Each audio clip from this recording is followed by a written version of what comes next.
দর্শক সংবাদের এই পর্যায়ে আমরা রাজধানীর বাইরে থেকে নিত্যপণ্যের বাজার দর জেনে আসবো। শুরুতেই যাচ্ছে হবিগঞ্জে, যুক্ত হচ্ছেন সহকর্মী রাসেল চৌধুরী। রাসেল, জানাবেন যে হবিগঞ্জে নিত্যপণ্যের বাজার দর কেমন দেখছেন? ইমদাদ, আমি এখন আছি হবিগঞ্জের শহরের শায়েস্তানগর বাজারে। এখানে শায়েস্তানগর বাজারে যে জিনিসটা লক্ষ্য করা গেছে যে গত সপ্তাহে কিন্তু পেঁয়াজের দাম ছিল 70 থেকে 75 টাকা। এখন কিন্তু পেঁয়াজ 110 টাকা কেজিতে বিক্রি করা হচ্ছে।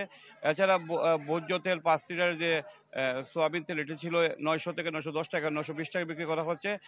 এবং আটা ছিল 50 টাকা গত সপ্তাহে, এখন কিন্তু 55 টাকায় বিক্রি করা হচ্ছে।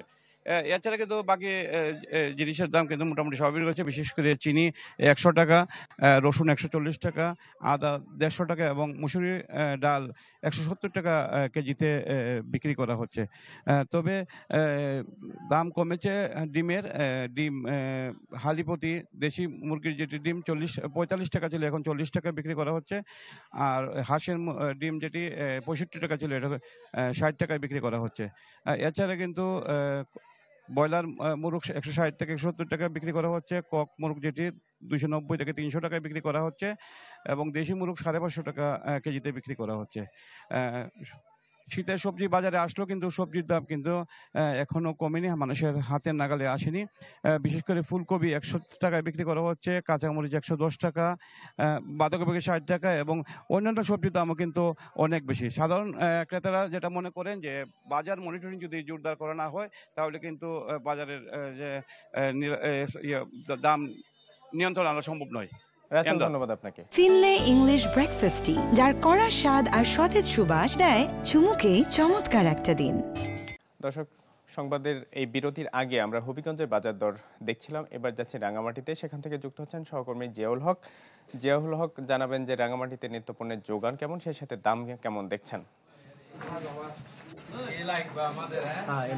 নিত্যপণ্য যদি বাজারের কথা বলি, আগে একটু জানাতে চাই যে রাঙ্গামাটিতে যে শীতকালীন যে শীতের শুরুতে যেভাবে ঊর্ধ্বগতির দামগুলো ছিল, বাঁধাকপি, ফুলকপি সহ টমেটো বা মূলা সহ যেসব পণ্যের দাম ছিল, শীত বাড়ার সাথে সাথে সরবরাহ কিছুটা এইসব সবজি বেড়েছে, তার ফলে কিছুটা কমেছে। কিন্তু তারপরে তারা যেটি বলছে, গত কয়েক বছরের তুলনায় এই বছরের দাম সেইভাবে আসলে এখন পর্যন্ত কমেনি।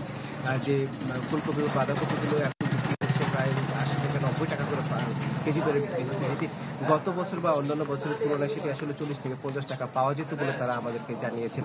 এবং বাজারগুলোতে যে ক্রেতারা এসছেন, তারাও আসলে এই দামগুলো আসলে কেন কমছে না, তাই সেই বিষয় নিয়ে আসলে তারা প্রশ্ন তুলেছেন আমাদের কাছে। বলছেন যে বাজারের এই বিষয়গুলো যদি সরকারি জেলা প্রশাসনের নজরদারিতে বাড়ানো যেত, তাহলে আসলে এই বিষয়গুলো আসলে এখন পর্যন্ত মনে করছেন যে আরো কম দামে তারা এখানে এইসব সবজিগুলো কিনতে পারতেন। একই সাথে যদি একটু বলতে চাই যে ভোগ্যপণ্যের যে রয়েছে, যেটা আলু, পেঁয়াজ বা তেল জাতীয় সোয়াবিন তেল, আলুর দাম এখনো পর্যন্ত স্বাভাবিক রয়েছে বলে তারা জানিয়েছেন। গত কয়েক মাস ধরে আসলে আলুর দাম কোনো এখন পর্যন্ত বৃদ্ধি পায়নি। তবে পেঁয়াজের দামটা আসলে ক্ষণে ক্ষণে আসলে বৃদ্ধি পাচ্ছে।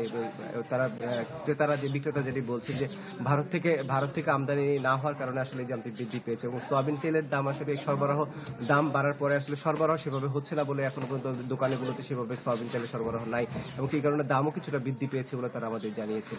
এই ছিল সবশেষ তথ্য বাজার সংক্রান্ত আমার কাছে। জি, ধন্যবাদ আপনাকে।